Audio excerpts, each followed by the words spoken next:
Hello, Jen Patero on January 15th. This is week 9 of my reverse diet out of my ketogenic contest prep for my UFE fitness competition. And I gotta tell ya, this week I am feeling 2 words: healthy and strong. Gotta rewind a tiny bit here because back a little while ago, January 1, I told you that my focus for this year is growth. Growth of my mind, my body, and my soul. And it's crazy because we're only 2 weeks into the year and I feel like I had already started to swirl in this sea of negativity and challenge. And I needed to get out of it. So started to think, growth. What is growth? A growth mindset.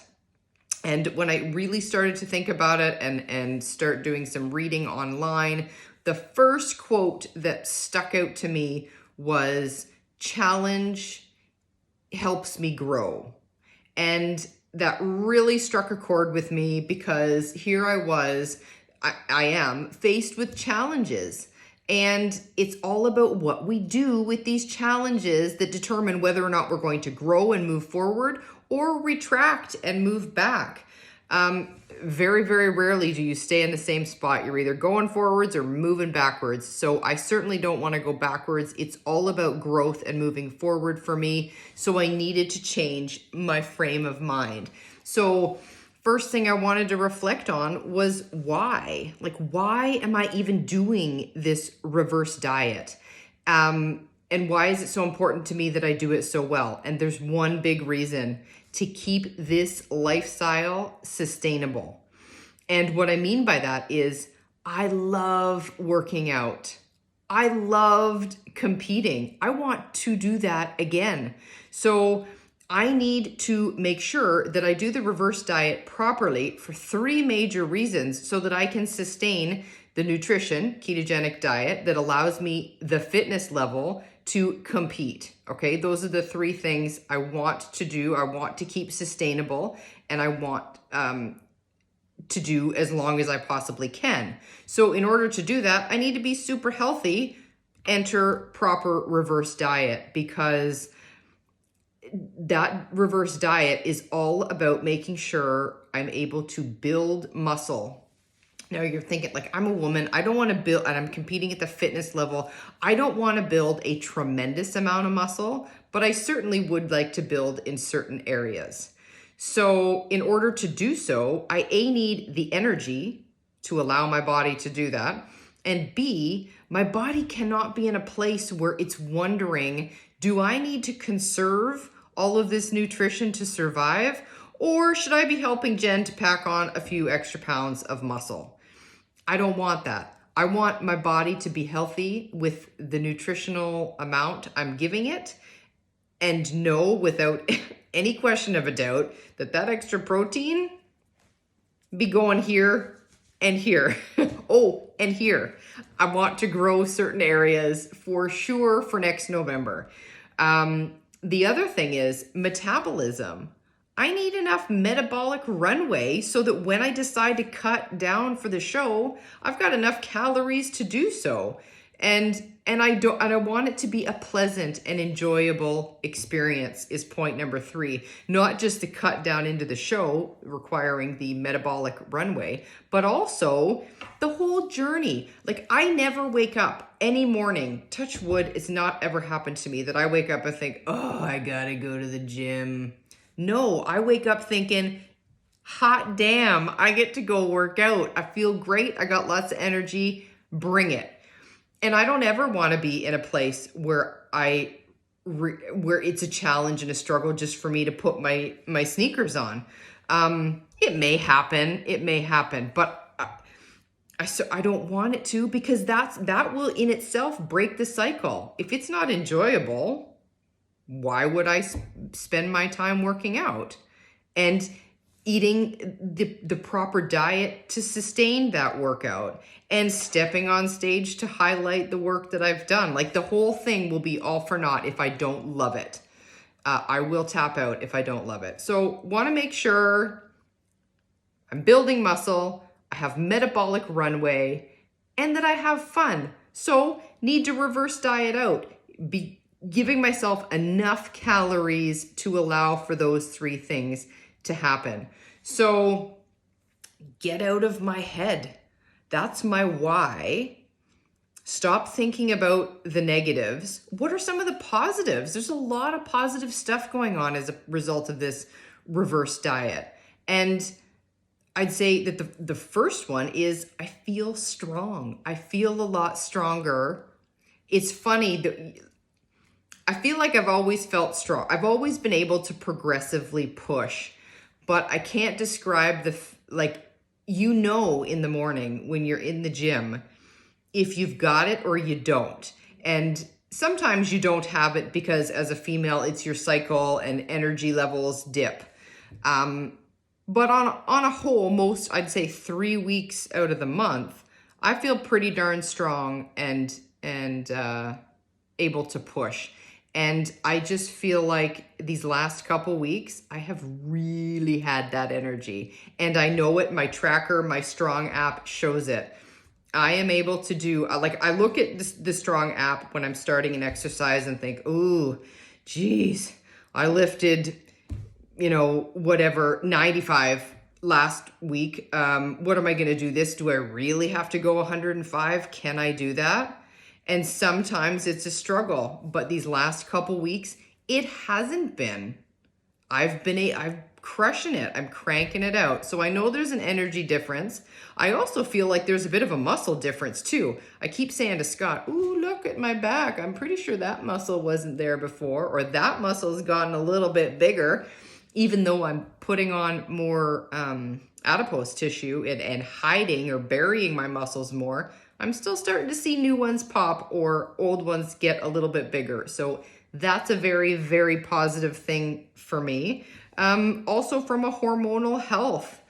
Ladies, you may call me crazy, but I'm starting to notice a bit of abdominal cramping, which normally sucks ass, pardon my language. But right now it's woo. Cycle's coming back. Getting pretty excited about that. So I know that the higher I get, the more fat I'm giving my body.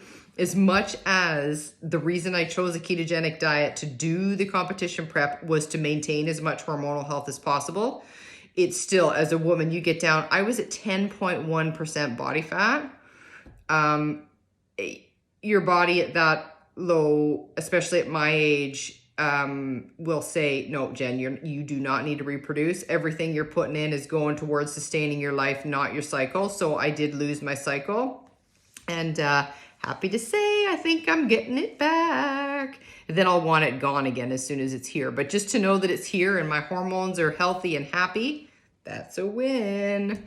And then lastly, I just feel more normal. Again, I've tried to explain this to my girlfriends because I never felt unnormal. Like I didn't ever feel unhealthy. I never, even at the lowest caloric intake of my prep, not walking around as a zombie, still hadn't a lot of energy. I was bitchy and hangry at the end of the day, but really I felt pretty darn good. And then as calories come back, I've continued to feel like I felt okay, but it's one of those, your body adjusts to your new normal. And it isn't until I start to feel that much better that I realize, okay, so 1,800 calories for me really isn't enough.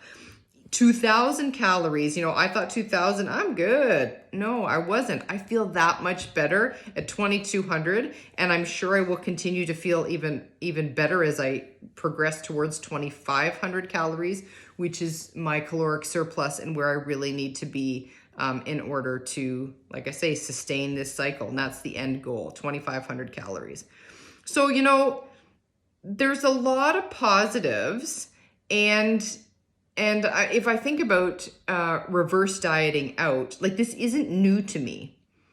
I had to do this when I first started working with Robert. I came in, I was eating 2,300 calories. I weighed 140 pounds, 45-ish pounds, I think. And he's telling me, you need to eat more. You need to eat more fat. I think I was trying to eat 70% fat, but it's not easy to do. As those of you keto folks know, it's not hot. It's not easy to increase fats without increasing carbs. So I probably wasn't quite hitting the 70% mark. And when he told me I needed to reverse diet out, and I told him I'm already feeling like I want to lose body weight, not gain it, I thought he was insane. But I did it. I increased my calories. And at that point for me, I lost weight. I remember him blowing my mind because I thought, we're adding more fat, we're adding more calories, but somehow my scale weight is going down. So I feel like there's a lot of people who go through a reverse diet for many different reasons. For me, it's coming out of an extreme caloric deficit, getting myself back up to where I need to be. For some people, and I know you girls, some of you I've talked to about this before, you know exactly who I'm talking about if you watch these videos. I'd say your name, but you might shoot me. Names, but you might shoot me. You are eating far too few calories. You are exercising far too much. So your body is just holding on to everything. And you wonder why, even though you start to decrease your calories, your body's not letting go of the weight. It's because it's under too much stress and it's in a state of emergency, and it feels it needs to hold on to everything. So sometimes, and even as a coach, I started coaching this past week, we need to reverse diet you out a little bit so that we have enough caloric runway, metabolic runway, same as when I go into my next show, we're starting from a great place, and your body will just never hit, or it'll take a long time for it to hit that emergency state where it feels it needs to hold on to everything. So, anyway, something for everybody to think about. It's not just the bodybuilder fitness competition prep individuals that go through the reverse diet. Most people probably, if you are working out, dieting, and not losing weight, you may benefit from a reverse diet as well. Just saying. Anyways, I'm running a little bit late on time as always. So I just want to quickly give you my update for the week. So last week, start of the week, I weighed 127 pounds.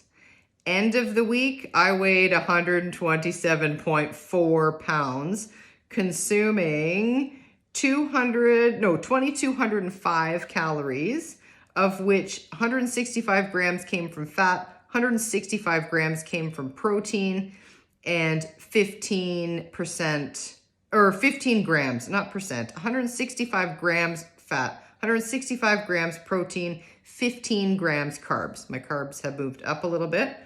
So we were doing a 1-to-1 ratio, which is ideal for building muscle. We can chat about that another day perhaps.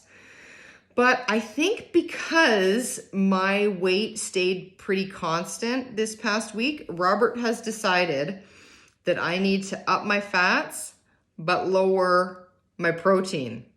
Interesting. So this coming week, 2,275 calories per day, 175 grams coming from fat, 160 grams, I'm losing some protein, and 15 grams of carbs. And we will see what that does to my scale weight, to my energy level, even to my sleep.